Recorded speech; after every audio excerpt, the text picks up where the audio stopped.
Assalamualaikum warahmatullahi wabarakatuh. Halo semuanya, perkenalkan kami dari kelompok 8, mahasiswa Winsyari Widyatmoko Jakarta, Program Studi Ekonomi Pembangunan. Dengan beberapa tekan, saya sendiri Reza Rizky Ramadan dengan NIM akhir 077. Saya Suciana Tasya Huzaifah dengan NIM akhir 078. Pada kesempatan kali ini kami akan membahas tentang dampak korupsi terhadap perekonomian di Indonesia. Video kali ini kami buat untuk memenuhi tugas mata kuliah ekonomi korupsi yang diberikan oleh Bapak Zuhairuddin Yunan, SE MSc PhD. Semoga video ini bermanfaat. Selamat menyaksikan. Oke, sebelum masuk ke pembahasan, kita harus tahu dulu apa urgensi, kenapa kita perlu tahu dampak korupsi terhadap perekonomian Indonesia. Karena dengan memahami dampak korupsi, kita bisa tahu seberapa besar sih pengaruh buruk korupsi terhadap pertumbuhan ekonomi dan kesejahteraan masyarakat Indonesia. Kalau kita nggak benar-benar paham, maka kebijakan untuk melawan korupsi bisa jadi hanya sekedar reaksi sesaat, bukan solusi yang menyentuh akar masalahnya. Jadi sangat penting untuk kita melihat hubungan korupsi dengan berbagai aspek ekonomi secara komprehensif, sehingga kita bisa membuat kebijakan yang lebih tepat dan berdasarkan dengan fakta. Nah, kemudian kita masuk ke pembahasan. Apa sih dampak korupsi terhadap pertumbuhan ekonomi di Indonesia? Penelitian menunjukkan bahwa korupsi benar-benar berdampak buruk pada ekonomi Indonesia. Setiap kali skor korupsi naik 1% atau 1 poin, pertumbuhan ekonomi Indonesia bisa turun sekitar 0,3%.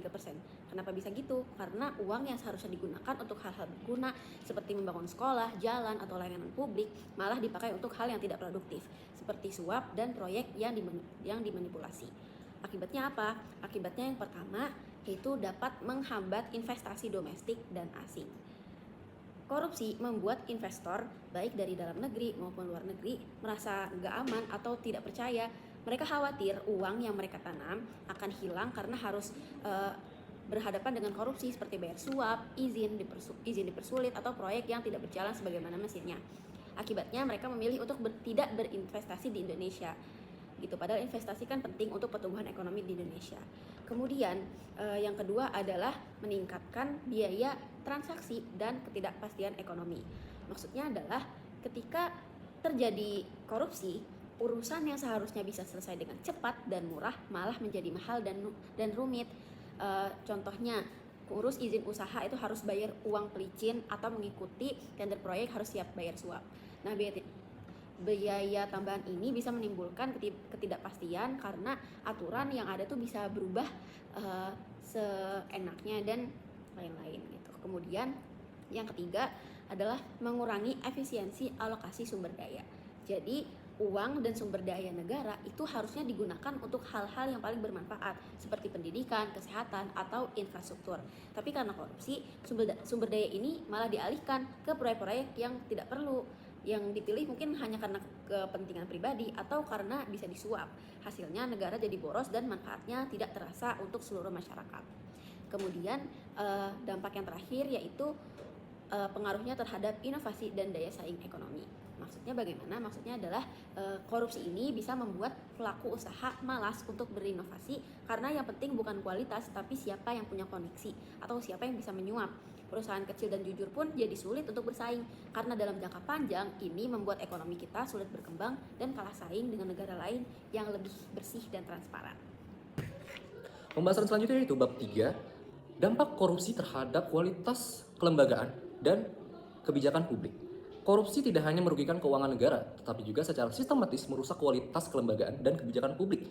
Ketika praktik korupsi ini merajalela, fondasi pemerintahan yang seharusnya dibangun untuk melayani masyarakat justru berubah menjadi alat untuk kepentingan dari segelintir pihak.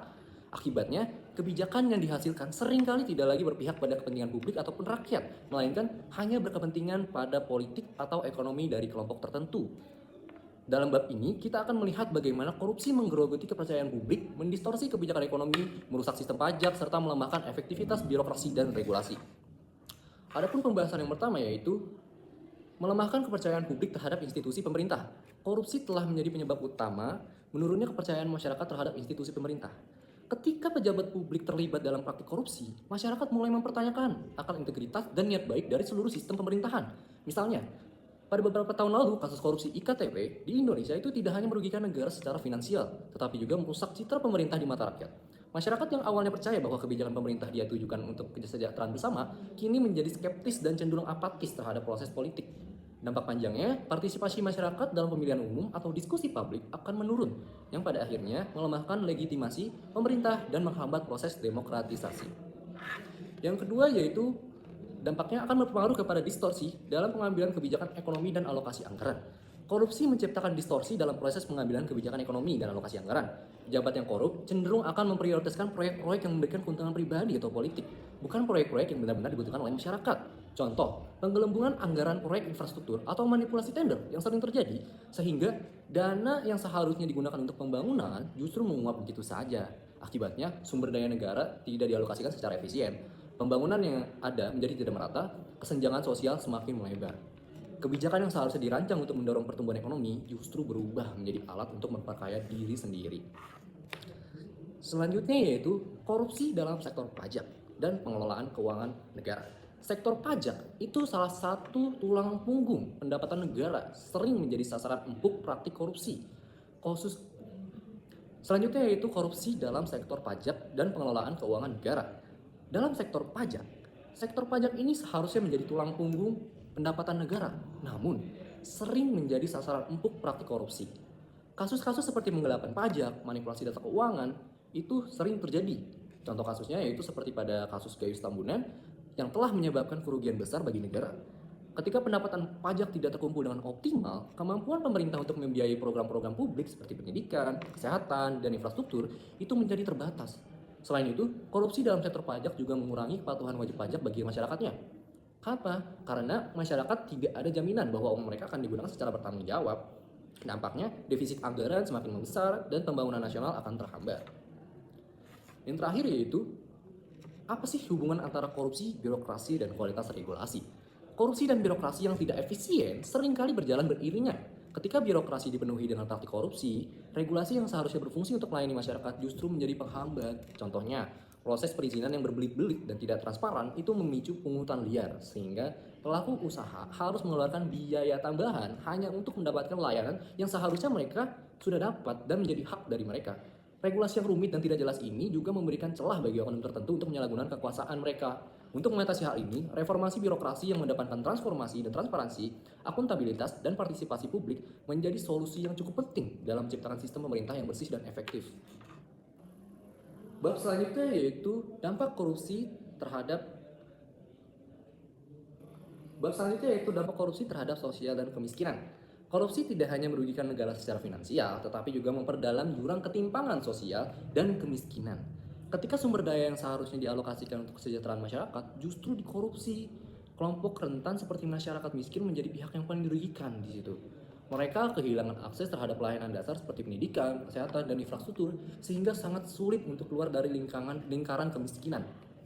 Dalam bab ini, kita akan membahas bagaimana korupsi menghambat distribusi sumber daya, mengurangi akses pelayanan publik, memperlebar kesenjangan ekonomi, serta mengancam stabilitas sosial dan politik. Yang pertama yaitu, korupsi dapat menghambat distribusi sumber daya secara adil. Korupsi itu mengganggu distribusi sumber daya publik yang seharusnya dinikmati secara merata oleh seluruh masyarakat. Contohnya, program-program bantuan sosial seperti bansos COVID-19 itu seringkali tidak tepat sasaran karena dananya itu dikorupsi oleh beberapa oknum yang tidak bertanggung jawab. Akibatnya, masyarakat yang miskin itu kan seharusnya menjadi penerima manfaat, tapi di sini malah justru kesulitan untuk memenuhi kebutuhan dasar mereka. Ketika anggaran pembangunan dialihkan untuk kepentingan pribadi, ketimpangan sosial akan semakin lebar dan upaya pengentasan kemiskinan menjadi tidak efektif. Hal ini menciptakan siklus kemiskinan yang sulit diputus karena generasi berikutnya juga akan kesulitan mendapatkan akses terhadap sumber daya yang dibutuhkan untuk meningkatkan taraf hidup mereka. Selanjutnya yaitu korupsi mengurangi akses masyarakat terhadap pelayanan publik. Korupsi itu berdampak langsung pada ketersediaan dan kualitas layanan publik seperti pendidikan, kesehatan, dan infrastruktur. Dana yang seharusnya digunakan untuk membangun sekolah, puskesmas, atau jalan justru dikorupsi sehingga fasilitas yang ada tidak memadai atau bahkan tidak berfungsi sama sekali. Misalnya, korupsi dalam pengadaan obat dan alat kesehatan menyebabkan layanan medis di daerah terpencil itu sangat terbatas sehingga masyarakat miskin kesulitan dan merasa sangat susah gitu mendapatkan perawatan yang layak serta bantuan-bantuan obat-obatan yang layak gitu. Di sektor pendidikan juga sama, korupsi dana BOS atau bantuan operasional sekolah mengakibatkan banyak sekolah kekurangan fasilitas dasar seperti buku ataupun peralatan belajar.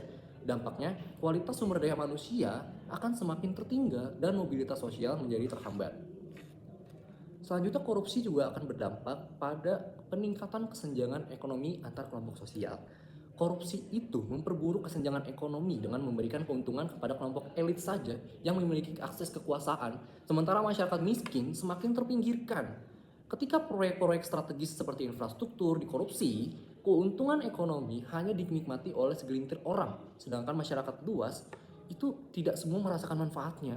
Contoh, proyek jalan tol yang dananya dikorupsi mungkin akan dibangun dengan kualitas rendah atau tidak selesai, sehingga tidak memberikan dampak positif bagi siapapun ataupun perekonomian lokal. Sementara itu, kelompok elit yang terlibat dalam korupsi akan semakin kaya, sedangkan masyarakat miskin tentunya semakin hidup dalam keterbatasan.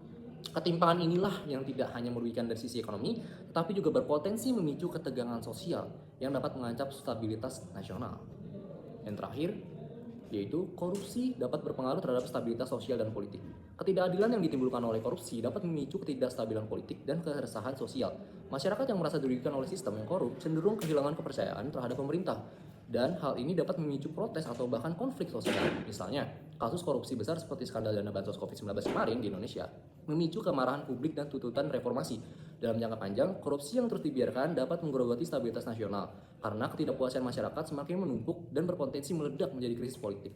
Selain itu, korupsi juga berkontribusi pada meningkatnya kriminalitas karena lemahnya penegakan hukum membuat pelaku kejahatan merasa lebih aman untuk melakukan tindakan ilegal.